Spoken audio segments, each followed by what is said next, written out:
Hoyo doesn't like Genshin, and at this point it feels official.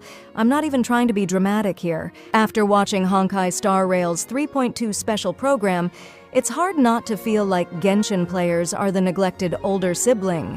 The anniversary rewards they just announced for Star Rail are absolutely wild. Like, you would never ever imagine something like this happening in Genshin.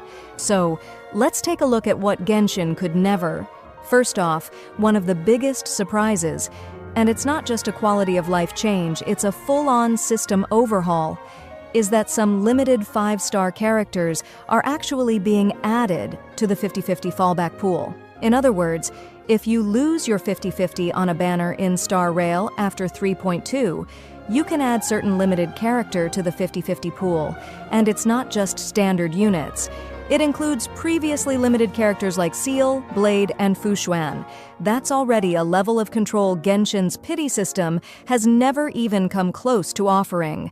We're still out here getting cheeky on a 50-50 after 4 whole years. Like nothing's changed since launch. Imagine being able to actually choose your own backup 5-star in Genshin. Yeah, I can't either. And if that wasn't already more generous than we've ever seen, Star Rail is also introducing an exchange shop where you can trade in duplicate 5-star Eidolons or constellations, how we call it in Genshin, to get a character of your choice, and the first 2 characters available, Ruan-mei and Luocha. Both of them are incredibly strong, meta-relevant, and now they're not just in the shop. One of them is also completely free. Just for logging in, you'll receive a special item that lets you pick one of the 2. No grind, no hoping you did enough dailies. It's a direct, guaranteed exchange for a limited 5-star of your choice. It honestly feels unreal. Meanwhile, Genshin's last anniversary? Yeah, 10 pulls, standard character, and a cosmetic for a 4-star. And the wild part is, most people don't even remember that, because it was that underwhelming. Oh, and the signature weapons, or light cones as they call them in Star Rail, yeah, those are also being added to a dedicated exchange shop. You'll need 4 light cone memory shards to grab one, and here's the best part.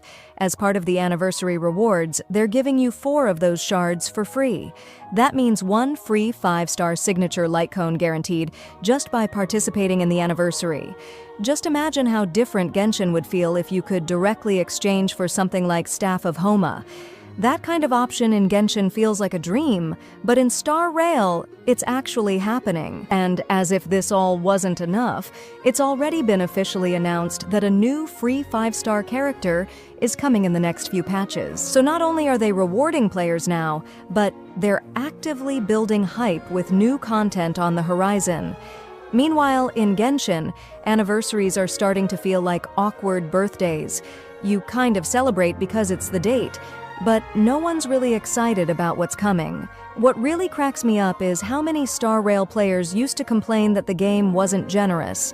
And to be fair, early on, it wasn't that crazy. But now, this 3.2 anniversary patch basically shuts that argument down completely. They're clearly listening, and the changes, from the new gacha systems to the actual rewards, are showing that. And then there's us, still out here grinding commissions for 10 Primo gems, wondering if we'll ever get rerun banners for characters like Kokomi or Emily again.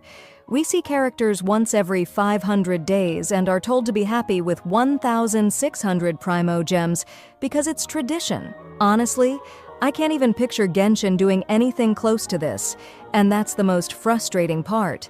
But what do you think? Do you feel like Genshin's being left behind in terms of player rewards?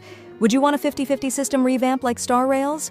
Or are you just as shocked as I am that this kind of generosity is actually happening in a HOYOVERSE game, just not the one we expected? Let me know in the comments. And hey, maybe if we make enough noise, they'll finally stop treating Genshin like the middle child.